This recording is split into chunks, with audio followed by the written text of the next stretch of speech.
Hello, everybody. My name is Nick, also known as my online synonym, the Pisces Prince. I'm a micro podcaster making analysis or like my own amateur analysis on like my favorite movies, TVs, film, talking about pop culture, whatever is on my mind. And I usually just like get right on into the episode, and I just want to like introduce myself before we get into the episode. Also, to remind you guys to just simply search the podcast Pisces Prince with Nick Marshall on Spotify, anywhere you stream podcasts, and to give the video a like and subscribe if you're listening to this on YouTube, and just give it a rating and just tell me what you think. And I hope everyone's day is going pretty well. And without further ado, let's just get right into it.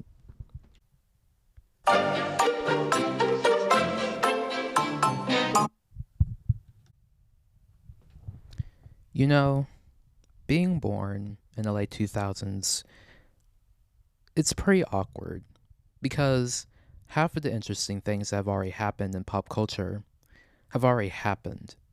The most noteworthy things that are still talked about to this day have already happened.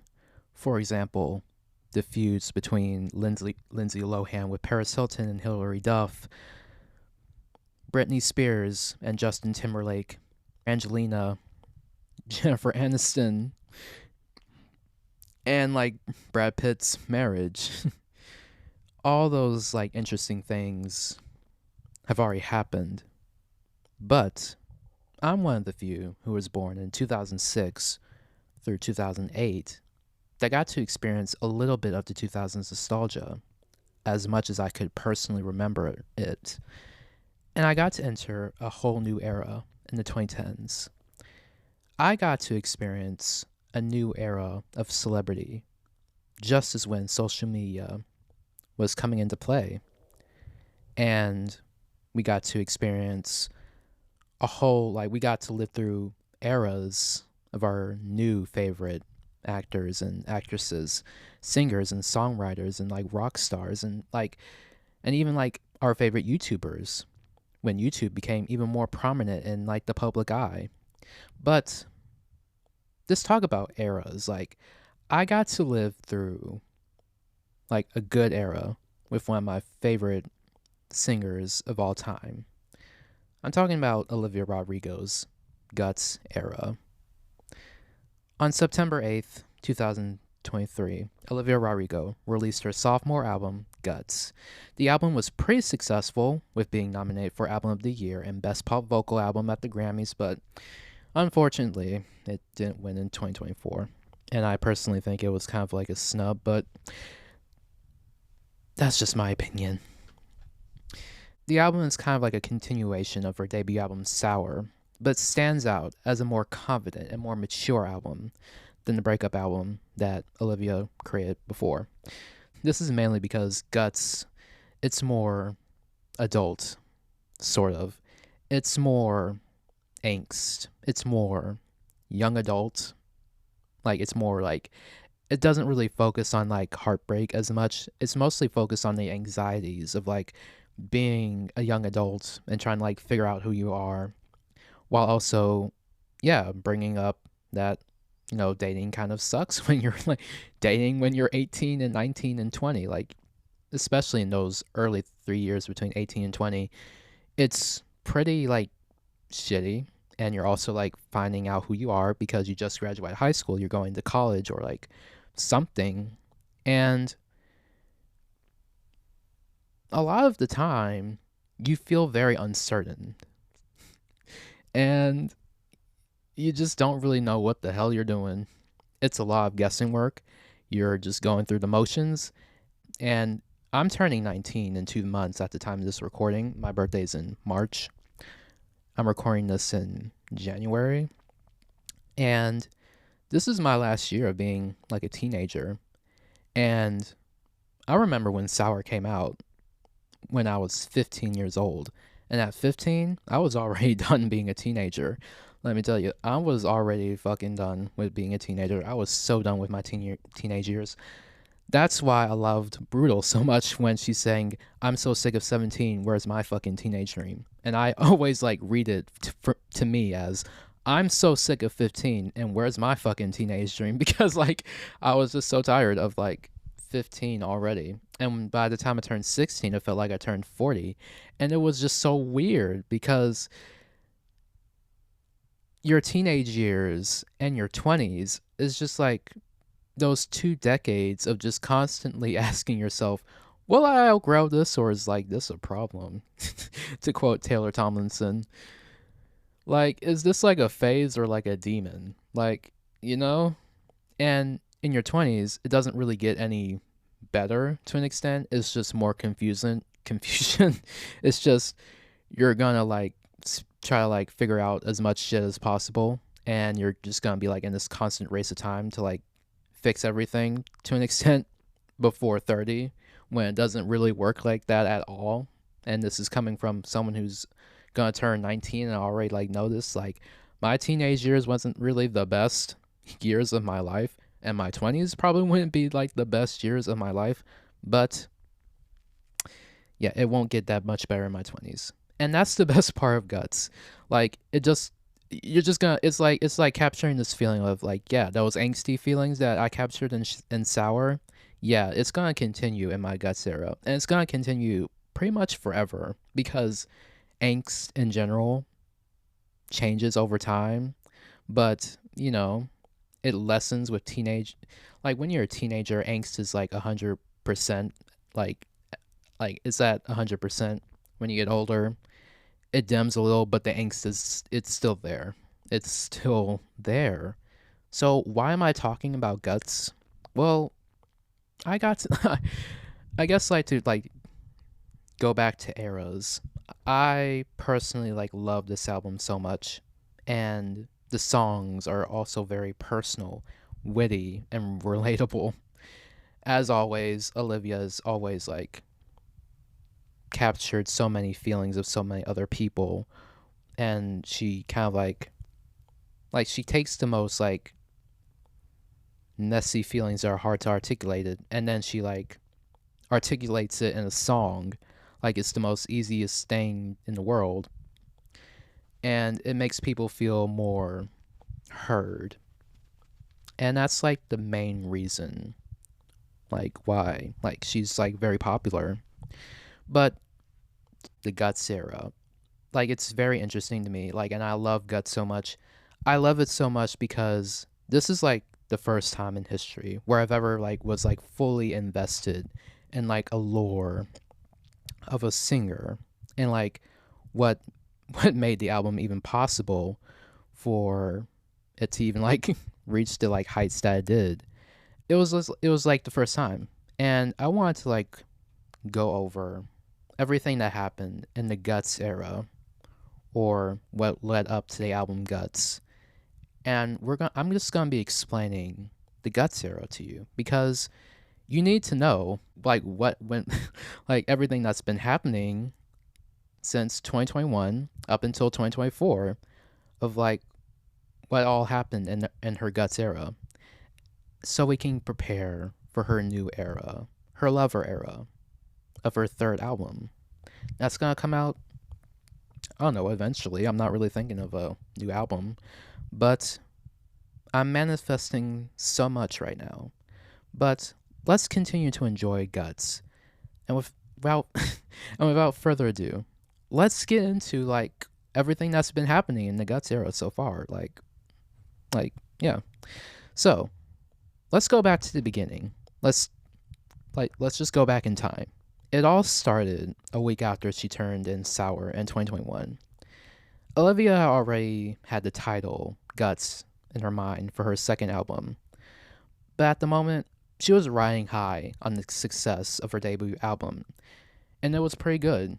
If you remember Sour, which was 4 years ago, like, it's so crazy, a lot has happened in 2021, because Driver's License came out in January, and she released her other single, Deja Vu, in April. Then May, Good For You. And then last month in April, she announced Sour was coming out. And within this time, yes, unfortunately, a lot of drama was happening with her, Joshua Bassett, and Sabrina Carpenter.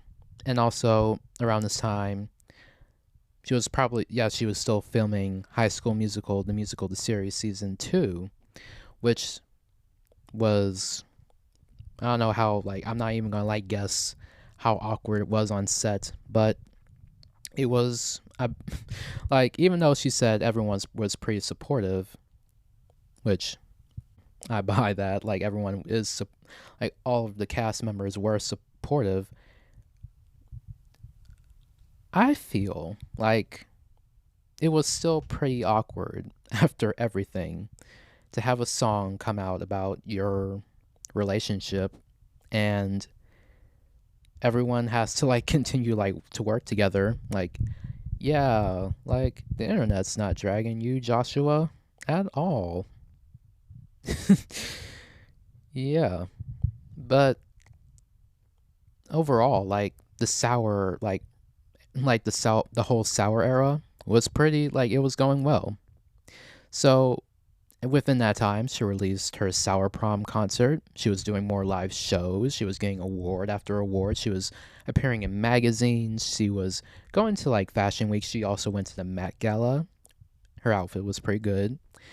And overall, she was just having the time of her life with her friends in the process. Her friends being Madison Hu, Aris Apatow, and Conan Gray. And around like December, she was filming for her Sour documentary in late December 2021. And like needless to say, 2021 was like a busy year. But that didn't mean that she wasn't getting material for songwriting. In late June of 2021, she was spotted a few times with a producer named Adam Faze. They were seen together at the Space Jam 2 premiere at Six Flags, with Olivia or Adams introducing the other to their close friends as their boyfriend slash girlfriend. Then they were photographed kissing against Adam's car in Los Angeles. A lot of people were not fans of this relationship. I remember this relationship pretty well. I didn't pay that much attention to it, but I was I was kind of like neutral to it. But there was a good reason why fans were not like they weren't like crazy about this relationship between Olivia and Adam. This is because Olivia was 18 at the time. She turned 18 February 20th, 2021, and Adam was 24 at the time. People have been saying that Olivia and Adam met through industry friends. And also, what got them ticked was, or what made them kind of like side eye the relationship was someone mentioning the fact that they known each other for years. And that would mean that Adam met Olivia as a minor. Yeah, that's creepy. Although I have to say, allegedly, because we might not know. But it didn't look good. The two dated for 7 months after their outing to the Space Jam 2 premiere, and they broke up. They broke up closer around like New Year's Eve, with someone posting a video of Adam with a new girlfriend and Olivia posting a picture celebrating New Year's Eve with her friends. And this wasn't really like confirmed until like February of 2022, and by that time Olivia seemed to be doing pretty well. Go to She even had the time to go on a day trip to Disneyland with her friends Conan Gray, Iris Apatow, Kid Laroi, and his at the time girlfriend Katarina DeMay. Basically, she was single and fabulous. We love that. And with her birthday coming up, the Grammys, and a tour, she was doing great. And on February 20th, 2022, Olivia celebrated her 19th birthday, and it seemed like she was going like it seemed like it was like a fun time. She even went to this club called the Shore Club in Los Angeles with her friends, and what made it more significant was The press saying that she was already started being she, she was already being seen with a new guy, Zach Bia. But before we delve more into that, another accomplishment in April of 2022, she in April of 2022, she became a three-time Grammy winner, with one of the awards being Best New Artist, and she wore a black corseted, off-the-shoulder dress by Vivienne Westwood. The dress also had pink and black crystal details that outlined like the body of the dress. And also, Olivia decided to celebrate her win with a whole after party for herself in Las Vegas because that's where the Grammys were, with her friends Madison Hu being with her, along with her producer Dan Nigro, and most notably Paris Hilton being the DJ at the party. And she also wore like a beautiful blue dress that came with it. So to kind of like go back to Zach Bia. Okay, so Olivia Rodrigo and Zach Bia met around early 2022, with her attending a party being thrown by him at the Nice Guy restaurant in Los Angeles, with her best friend Iris Apatow and Kid Laroi, and his then girlfriend. The two were also spotted together at the Super Bowl, but were not photographed together. But Olivia was at the Super Bowl with Iris, Charlie D'Amelio, and Dixie D'Amelio, and also Cardi B posted like a video of her on her like Instagram story, which was pretty like cute that they got to meet. Anyway, however, he did score an invite to her birthday party, with the proof being that Tate McRae, a friend of Olivia's, posted a group picture of her and the couple, along with them also with Kid Laroi also being in the picture, and a photo dump of her on her Instagram, which people again were not too happy about the relationship either, because Zach Bia's past with Madison Beer, whom people thought they had a very toxic relationship. The two were spotted again in April that same year in New York when she was doing her 2 shows on her Sour tour there. They were pictured together for the first time, leaving Bar Pitti, a restaurant in New York, an Italian restaurant, I think, looking very coupley. But the relationship didn't last long when, in August that same year again, it was reported that they broke up, which was like reported by sources, quotes, sources and quotes, saying that they were simply casually dating, and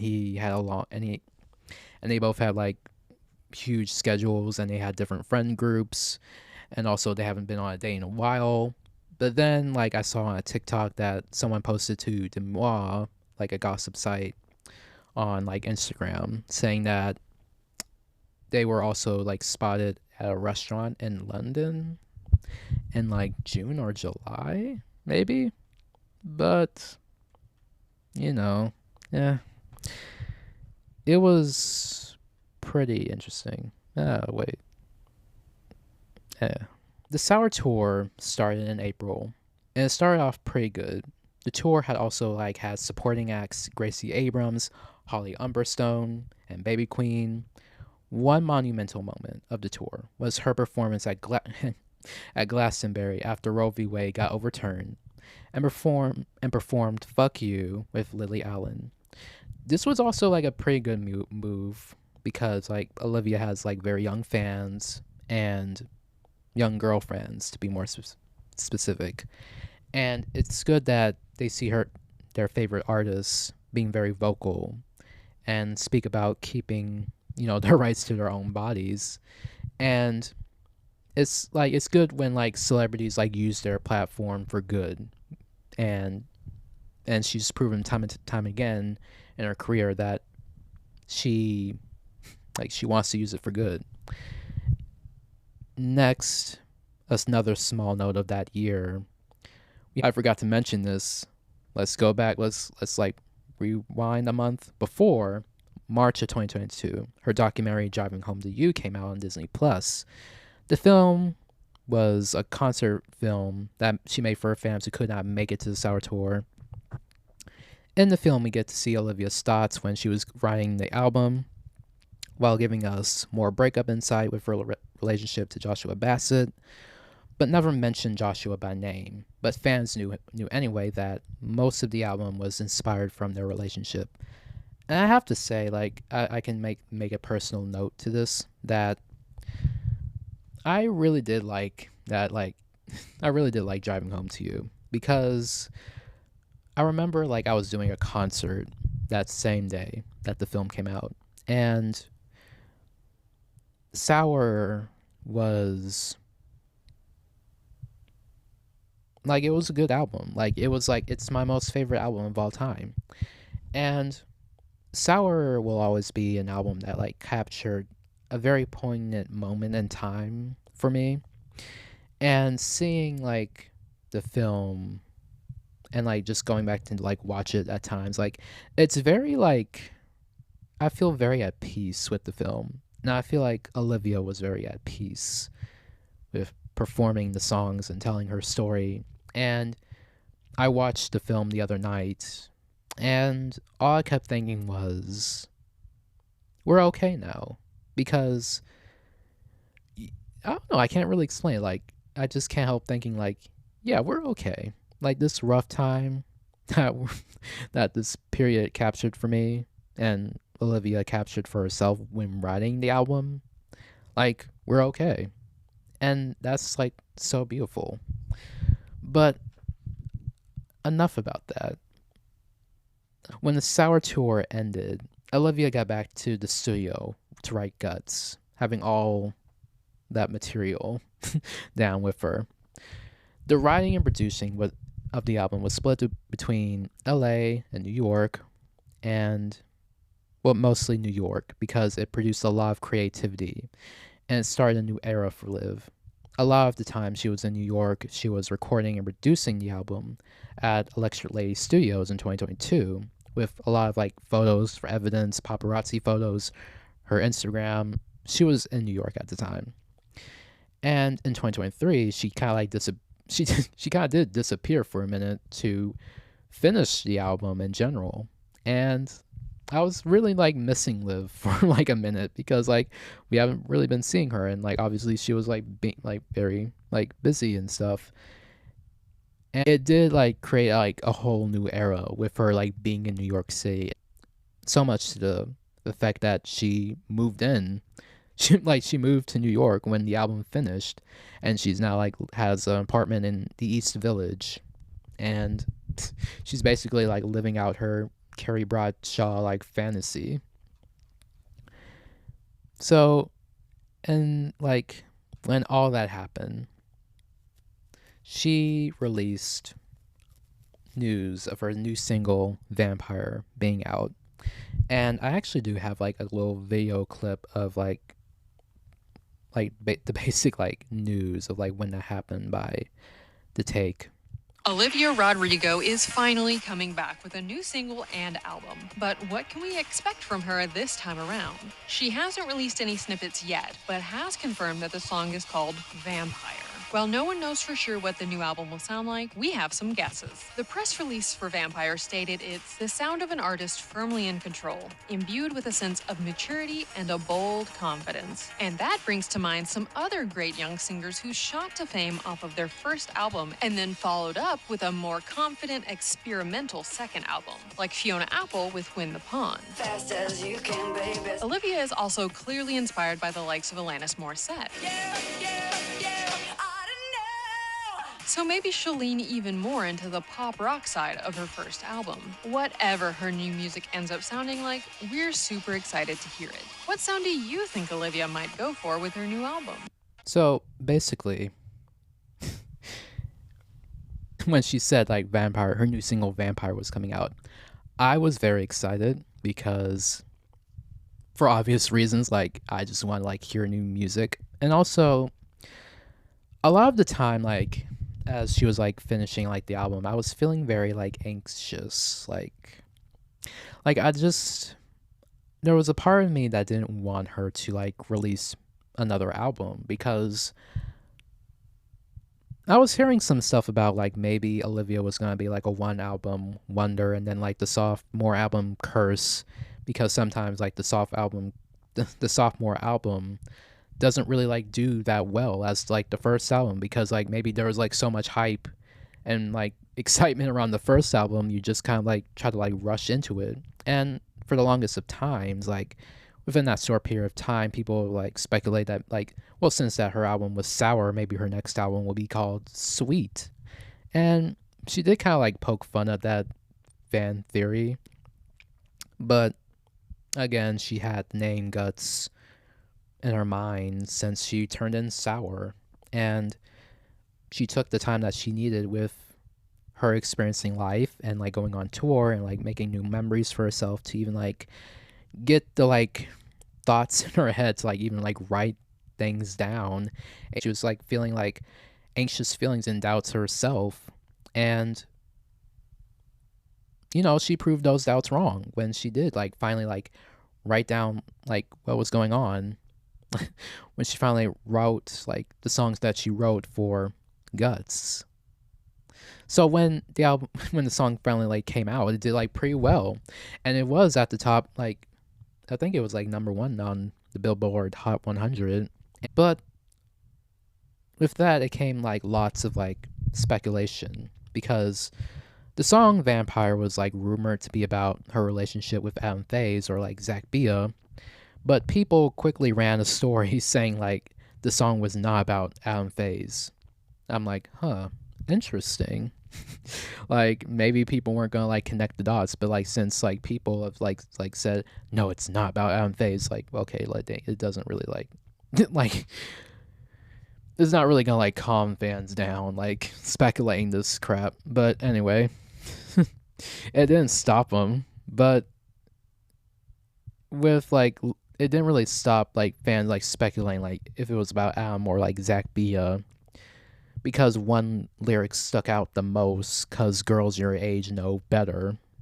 And it made people even more curious if it was about Zach Bia the most, since like they like shut down rumors that like it was Adam Faze, because Zach Bia has like a reputation of like dating very high profile girls in the industry, because like he's a DJ, and DJs often have like this like reputation of like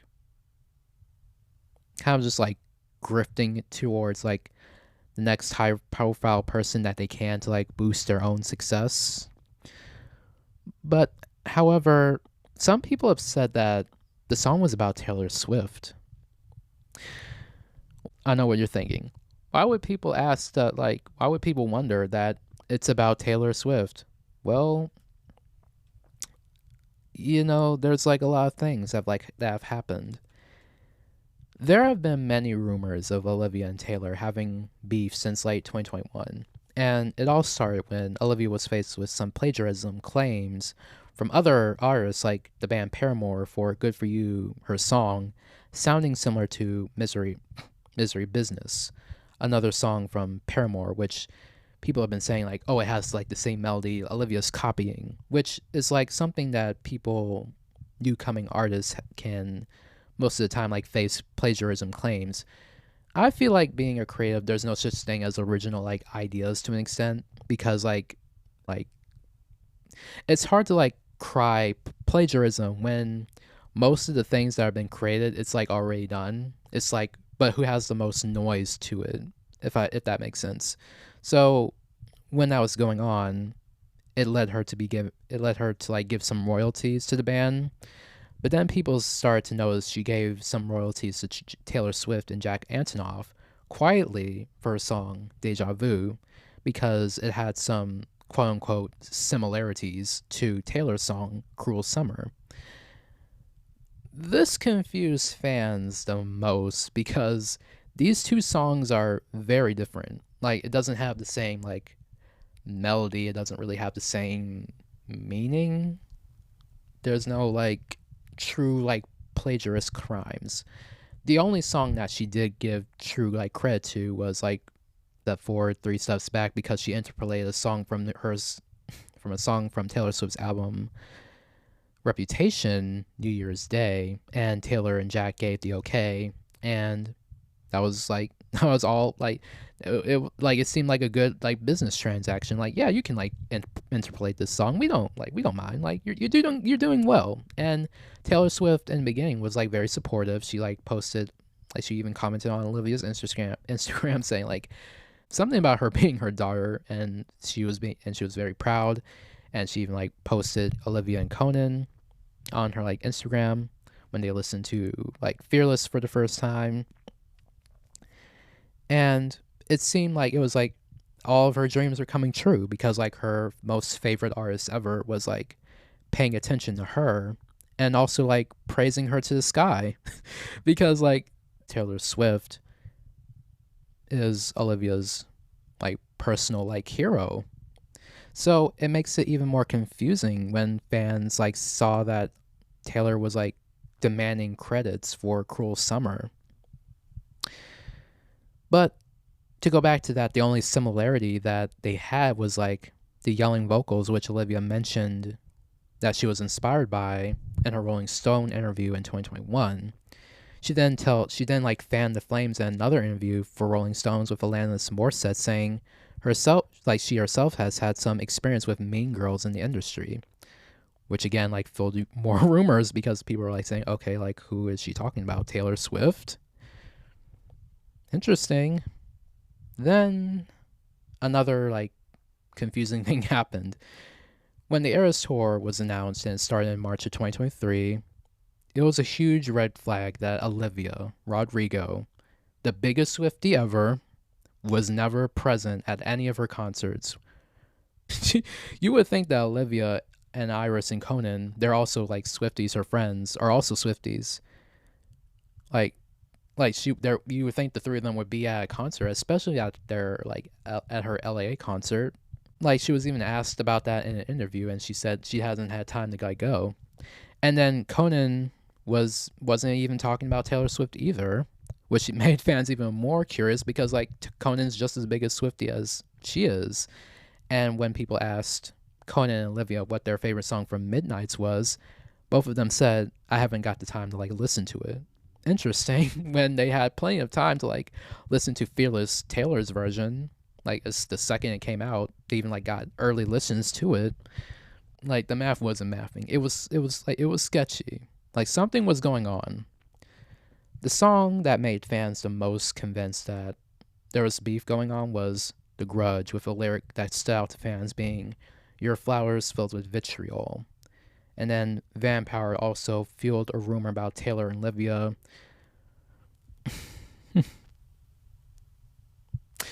What made people like more convinced that Vampire may be about Taylor Swift was when Olivia was asked about it in an interview, and she kind of like whispered, "What am I supposed to say?" And then she kind of like deflected. She could have just like said like, "No, it's not about Taylor Swift," but she kind of like deflected and said something else.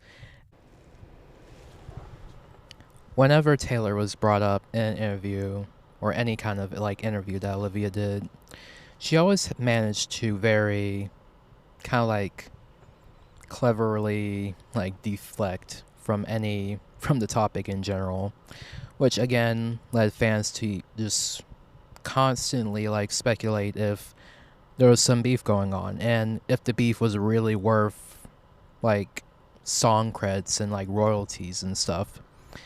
And like I guess like there's also been some evidence that like disproves it, kind of like, for example, last year at the Grammys when Taylor Swift won like one of the Grammys, you could see like footage of Olivia standing up and like cheering for Taylor, and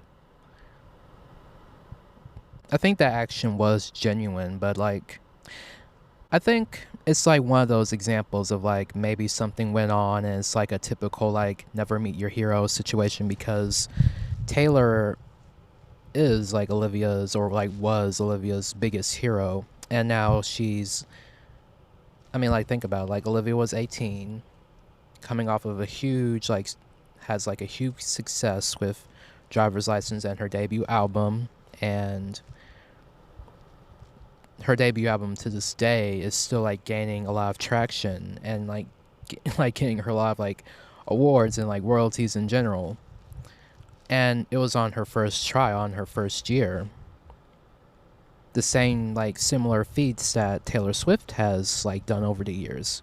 And Olivia has like worked hard in those periods when she was acting and like writing songs and like, you know, and like putting them out, and just simply like, I guess like with the help of like TikTok too, and like being part of Disney also like helped like, it also like prepared her for like certain things in the industry too. And it's obvious that she's very like media trained. She's not gonna like say if there was any like beef for obvious reasons. Well, mainly because like the Swifties are like very intense. It's super intense, and you just can't really say anything like even like remotely like like negative about Taylor Swift without upsetting Swifties. Even like the most smartest critique will set Swifties over the edge, and all hell will break loose for you because you upset their favorite artist. And any kind of like video I see on YouTube where it's not like an ill hate, it's not like a malice like intent to hate Taylor Swift. For example, last year I watched a YouTube video about how Taylor Swift is kind of like an example of like white feminism, and it was by Think Peace Tribe. And he himself had to like point out that like he's not trying to like openly criticize Taylor Swift to like calm down the Swifties, because it's like anything you say about Taylor Swift that's like remotely like sort of like a little bit like 1% or like 2% or like 5% negative, fans will go berserk, because again, it's like a cult sometimes, and like Taylor Swift doesn't really have that much quote unquote control, even though she does have that level of control. And it's nice to like have like, I mean, it's like, it's okay to like love like your favorite artist. I mean, like I love Olivia Rodrigo, but like I'm not her like groupie. Like I can think for myself, like if she did something like kind of like shady, I'm gonna like I'm gonna like side eye her. For example, again, I'm gonna give like another example. People have said that Olivia stayed super quiet when Joshua and Sabrina have been like getting so much backlash, and Joshua also like suffered like a almost like heart failure, and people have said that like Olivia could like said something about like, hey, let's not spread hate, and you know, I'm fine, you guys, like everything's okay, like just don't spread hate. She could have said that, and I agree, she could have like said something, even though realistically it wouldn't have done that much. But like staying silent and just like letting the chaos ensue over someone who you did share a relationship with, and even though I don't know anything about Joshua and Olivia's relationship at all, so I'm not even gonna talk like I know what went on in their relationship. But all I'm saying is, but back to this song credit, this whole connection to like Deja Vu being like similar to like Cruel Summer, like some people claim that it is. I actually have a video of her interview with Rolling Stone, and she's gonna like, I'm gonna like let y'all listen to like the process of her like getting like inspiration for the song. An incredible musician named Ryan do a lot of flutes and saxophone in the song, which I just think sound incredible. All these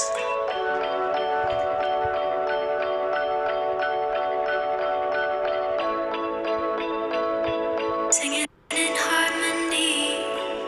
I came into the studio one day and I was like, Dan, I hate Deja Vu. I don't like it. I don't want to put it out. The second verse is boring, and if I was listening to it, I would just turn it off. I was like so sad. And he's like, well, if like the second verse is boring, let's like make it more interesting. And so we like changed the melody, and we put some like, I just like love like gang vocals. I love like yelling over the top of songs. And so we like added some of that, and then I feel like it like really raised the energy of the song a little Well, we bit. tried so many things. Yeah. Well, you were still in Salt Lake, and you were like, it's boring. The song is boring. So I like sped it up, and then I sped it up a little bit more, and I was like, I don't think it's the speed of the song. And then I tried adding like other instrumentation, and I was like, it started to sound weird. You just don't think like to change the song. Yeah. You're like trying to change the production for so long. Like, how do we make this more interesting with the production? But ultimately, at the end, it was like, oh no, we just have to actually make the song better. You know? You get your friends to comment on our photos just so you seem nice. Wait, that's a different song. No, it's not. It's just a different melody. We had a lot of different ideas for this thing. Yeah, this is a worker. We like worked on this one. Yeah, I don't think we ever actually knew when it was done. I think it just had to be done. We were just like, Literally, yeah. there was like the label was like, you have to turn it in by like today. And we were like, okay. We wanted to write a bridge. I think that was like the last part that we wrote. I wanted to be like really high energy, because you know the rest of the song was like very like serene and like eerily calm. But I wanted like the last bridge to kind of like go crazy. And I love Cruel Summer. It's one of my favorite songs ever.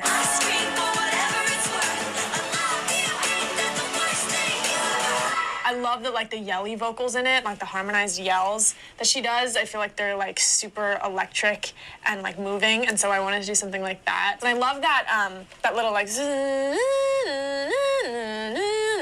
that's like my favorite part of the production.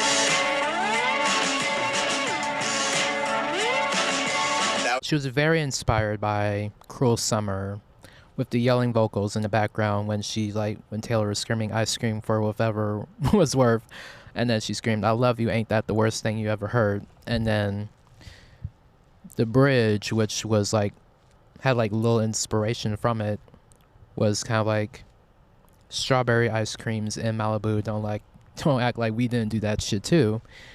And honestly, that's the only like similarity that I could find in the song. Okay, so like let's go on to like the other video that I found, like that was actually like talking about like the whole like Taylor and Olivia situation.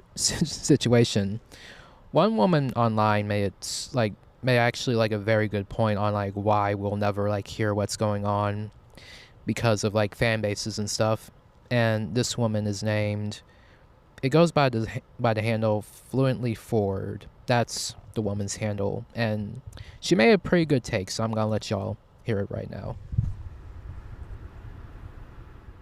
Realization I had about the Taylor Swift and Olivia Rodrigo beef, which like, come on, if you have a brain, like, you know, there's a situation going on there. I think about it all the time.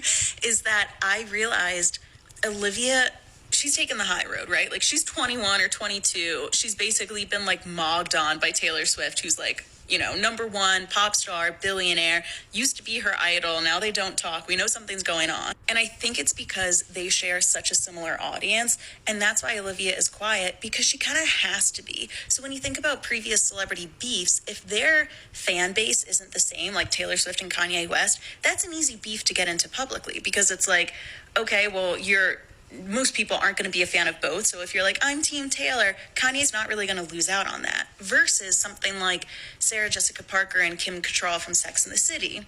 If you like one of them, it's because you know of the other and you watched the show. So then this concept of picking like, I'm Team Sarah Jessica Parker, I'm Team Kim Cattrall, you're taking away a fan base from the other person you're having beef with. Now, look, obviously, like, hopefully we're evolved human beings. These people are strangers.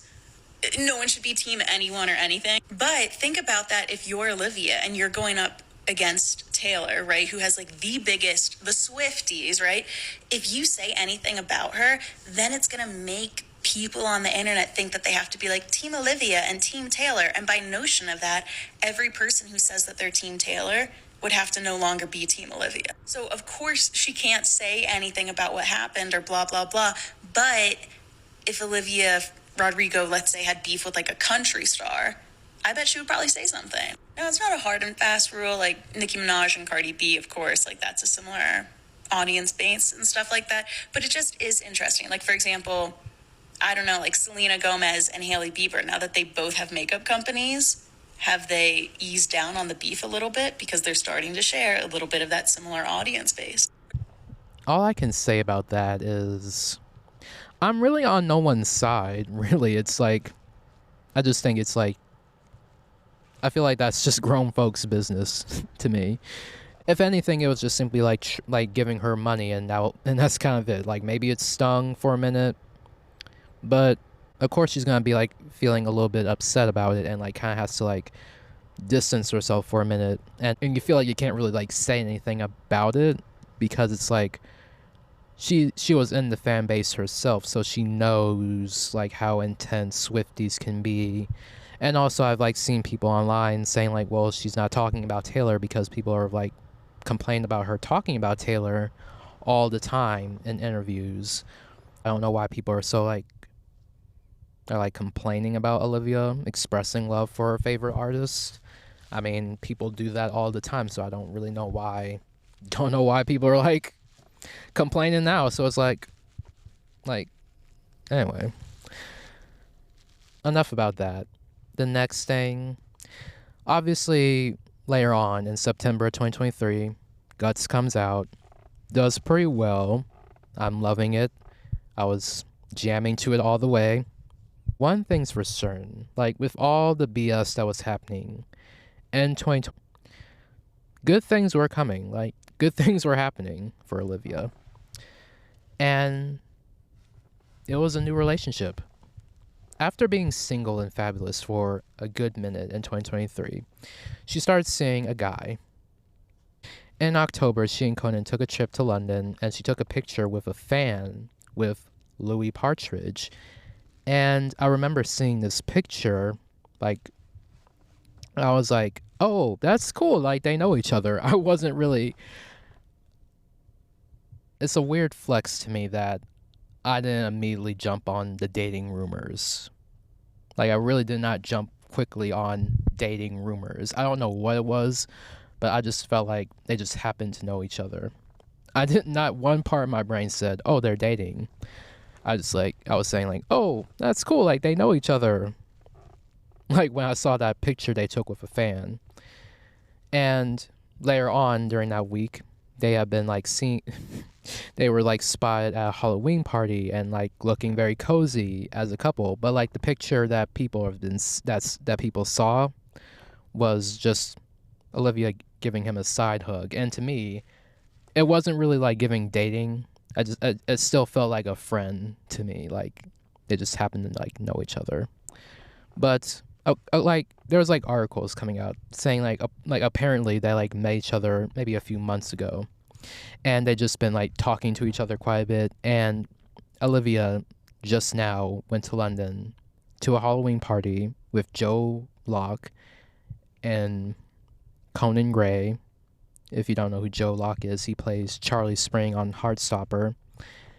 And her and Joe and Joe's maybe ex-boyfriend Sebastian Croft were all friends last year. They met at the Sour Tour. She just went to like go to a party with her friends and mostly liked to see Louis, apparently.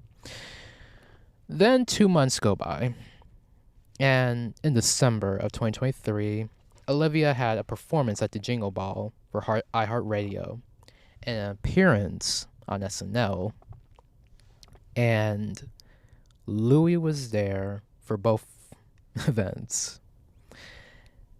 And it was starting to sink in, like, okay, maybe there's something going on. Still not convinced. Also, I knew of Louis Partridge. I've seen Louis Partridge before. I watched Enola Holmes, like, I think, like, in 2021 I did watch Enola Holmes. And then I watched the sequel to Enola Holmes. But other than that, I wasn't really jumping on the dating rumors. I just needed more convincing. Well, you know, God told me to like say, guys, it was like God said, okay, you're not convinced? Okay, let me give you something else. So later on, later on during the week, the romance rumors were like very confirmed when Olivia and Louis were like spotted kissing at a gas station in New York. And again, now I was super convinced because like I remember like I was sick during this time and I was laying in bed at like 12 in the afternoon, I guess. And I remember like opening my phone on Instagram and that picture was like the first thing I saw, and I was like, wait, what? It was giving like Olivia and Adam like kissing all over again.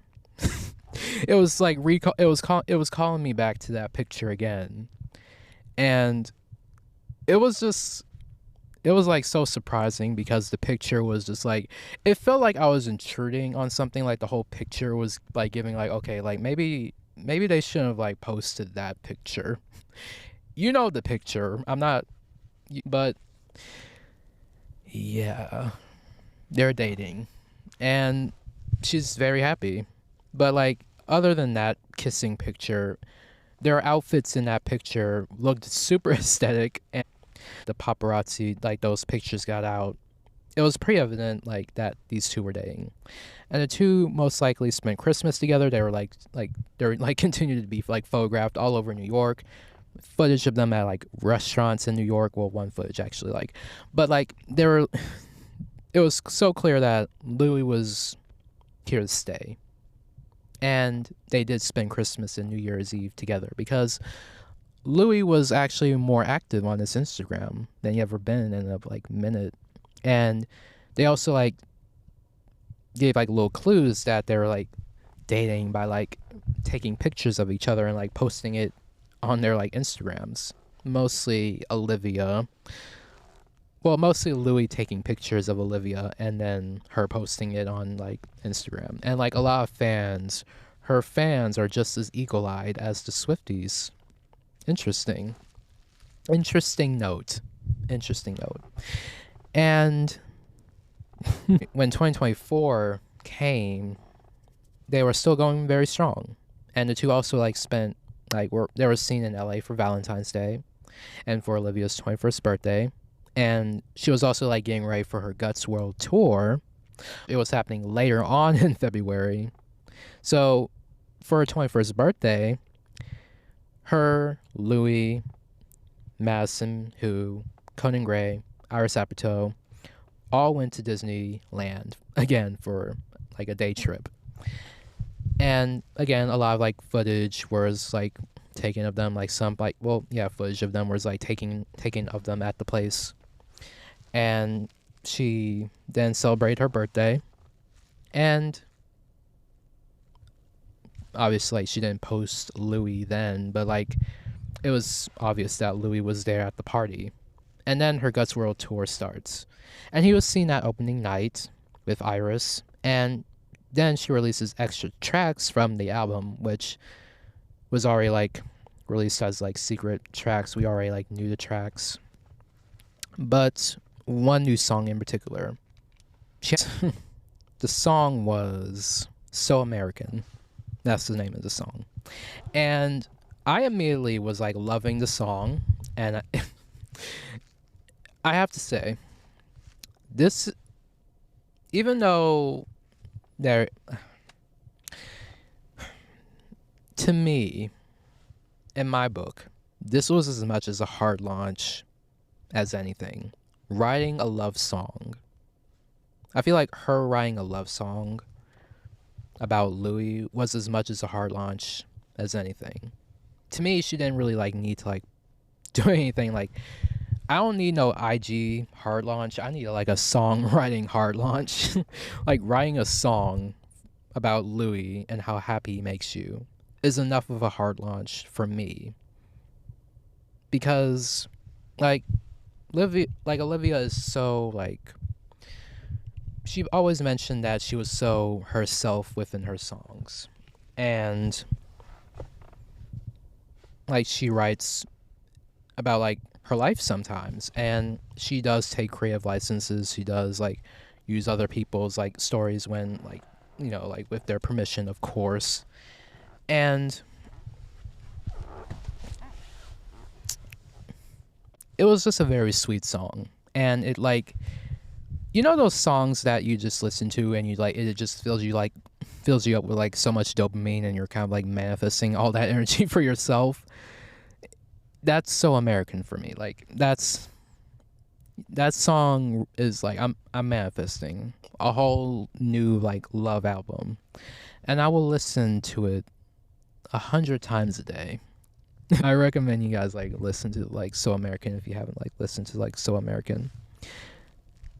For like most of the summer after opening night, like for most of the summer of 2024, we were seeing them travel around the world and like having fun while she was touring, as she should, because it was hard work for her. Yeah, like touring isn't easy. Like doing shows isn't easy. Like I mean, I kind of like know to an extent. I've been like I was in the orchestra like in high school and middle school, and I have been away on like I have done like away trips, and it's stressful sometimes and it, like gets a little tiring.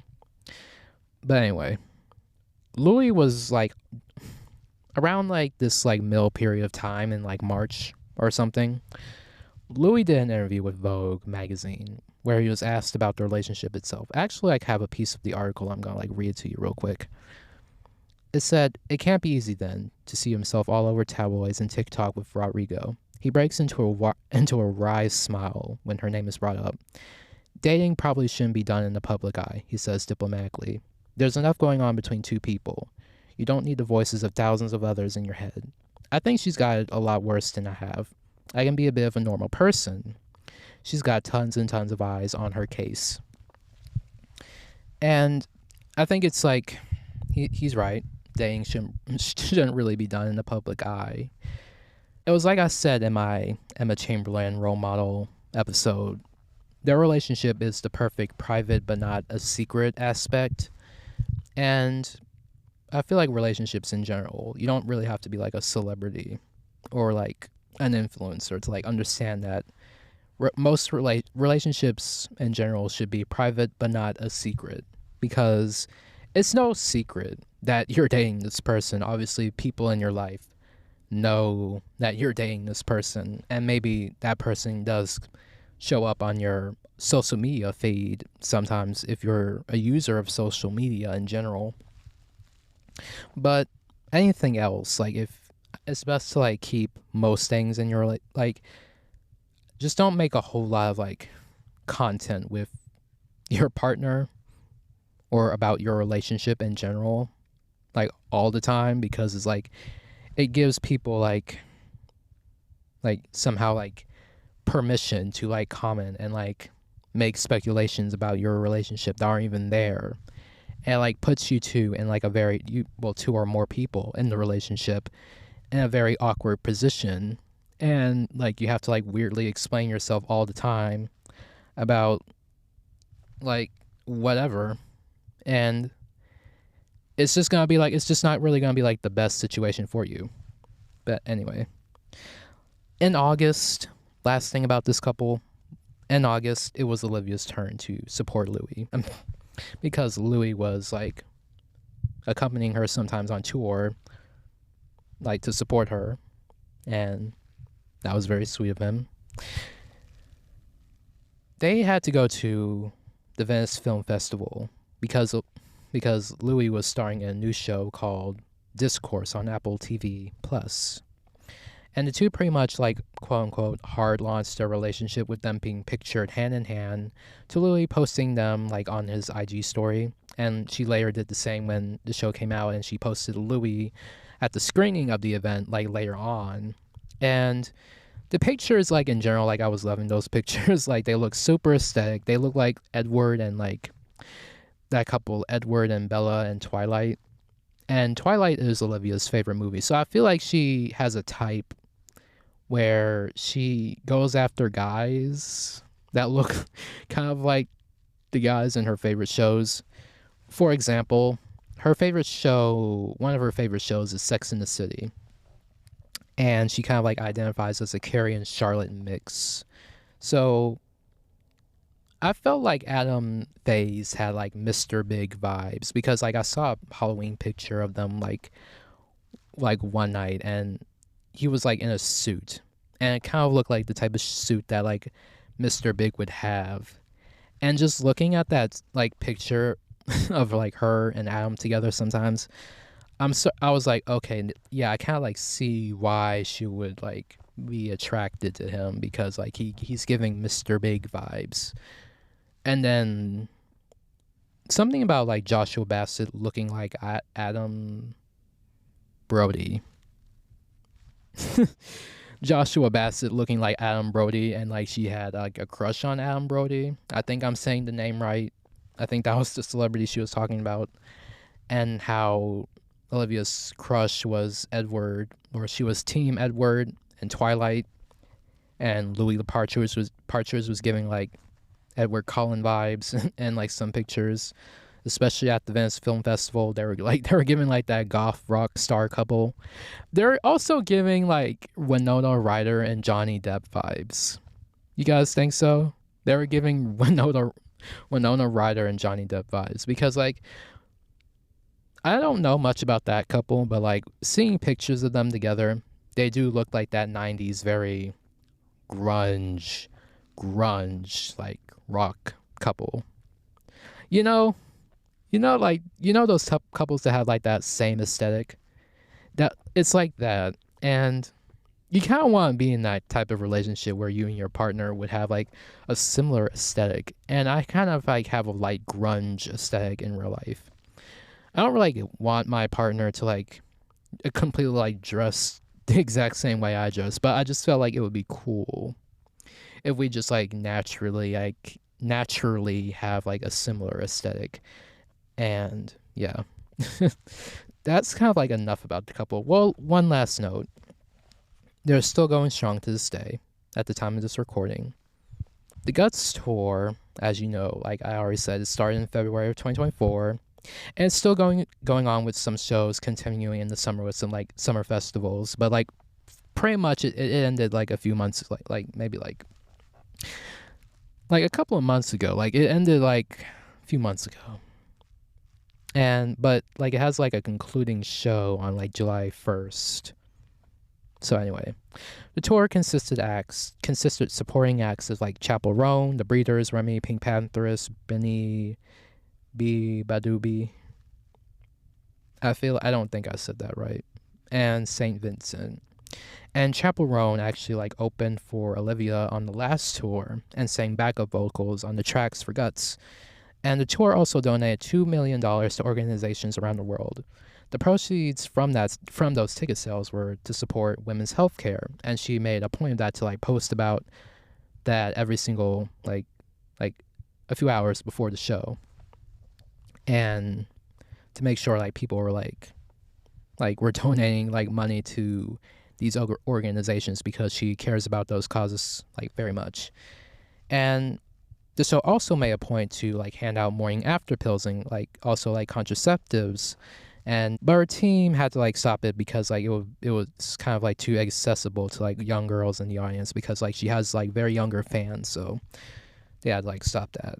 But other than that, they still continue to like donate money to organizations for women's health care. The tour in general was like the tour was donating to like good causes. Also, they were donating to like causes for the Philippines, where she is half Filipino, so some like money went to those. Her biggest win on the tour was like playing 6 sold out shows in LA. A lot of her like closest friends also came out to support her along the way.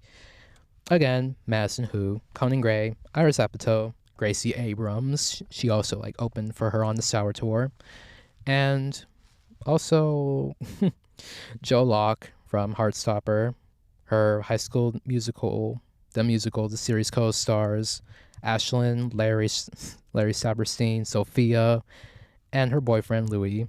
And then in late October, Olivia released a film from the Guts tour in LA on Netflix with Chappell Roan as like a special guest. Like lastly on the Guts tour, like the set list consisted of number 1, Bad You're Right, Ballad of a Homeschool Girl being number 2, the third one being Vampire, 4th, Traitor, 5th, Driver's License, 6, Teenage Dream, 7, Pretty Isn't Pretty, 8, Love is Embarrassing, 9, Making the Bed, 10, Logical, 11, Enough for You, 12, Lacey, 13, So American, 14, Jealousy, Hot to Go for number 15 with Chappell Roan, 16, Happier, and then 17, Favorite Crime, 18, Deja Vu, 19, The Grudge, 20, Brutal, 21, Obsessed, 22, All American Bitch.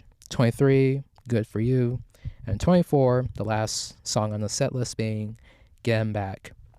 My only critique with this set list is All American Bitch being number 22, where I feel like it's like I feel like she should have like opened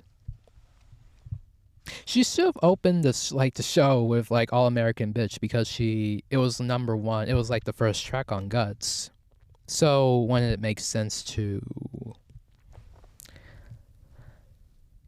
it's not like Bad Idea, right? It's not like an energetic song. It's just All American Bitch would like get the place like going right away, because like you want it. I don't know. Like it starts like All American Bitch started the vibes for Guts, just like how Brutal started the whole vibe for Sour. Both of these songs are very energetic, and they set the tone for the rest of like how the album is going to go. So when it makes sense for All American Bitch to be number one, to like set the mood for the entire concert, you know? But that's like my only critique for that. And like my very last like mentions for this episode is Olivia being like awarded the Billboard Touring Artist of the Touring Artist. She was also named the new global ambassador for Lancome, a beauty brand in Paris, and has like a new perfume coming out as a new like campaign. And I mentioned that she's doing like summer festivals this summer, and also she was reported last year in May, that she is working on like her third album. So that's kind of like all I have for this episode. Like that's kind of what she missed on, like that's what she missed during the Guts era, was basically Olivia. That's kind of what happened so far in Olivia's Guts era. And her new era is like coming very soon. Like maybe, I don't know, maybe next year. So yeah. What do you guys think will happen this era for her third album? I'm curious. But anyway, that's kind of like all I have for today. This has kind of like been like a very easy like episode to outline and like talk about, because I lived through it, and me almost being 19 and like have been like listening to her for like over 4 years, or like 5 years technically, or 6. Technically 6 years since I've been there. Like I've been around since like High School Musical, the series. Been like a very interesting 6 years. She basically like wrote the soundtrack to my entire childhood in general. It's super interesting how an artist can like make you feel very seen and understood and well represented somehow at the same time by just simply being themselves. And that's what Olivia's done for me and so many other people. And I just love her so much. Wish her nothing but the best. And super excited for her third album. But that's kind of all I have for today on Pisces Prince. I've been that's kind of all I have for today. So thank you guys for listening. If you guys have made it this far, you guys can find the podcast on Spotify, Apple Podcasts, YouTube, Pandora Podcast, iHeartRadio, basically anywhere you stream podcast. You can follow the podcast on social media at Pisces Prince Podcast on like Instagram, all lowercase. The TikTok, Pisces Prince Podcast _, all lowercase. You can follow me, Nick.Marshall02 on Instagram.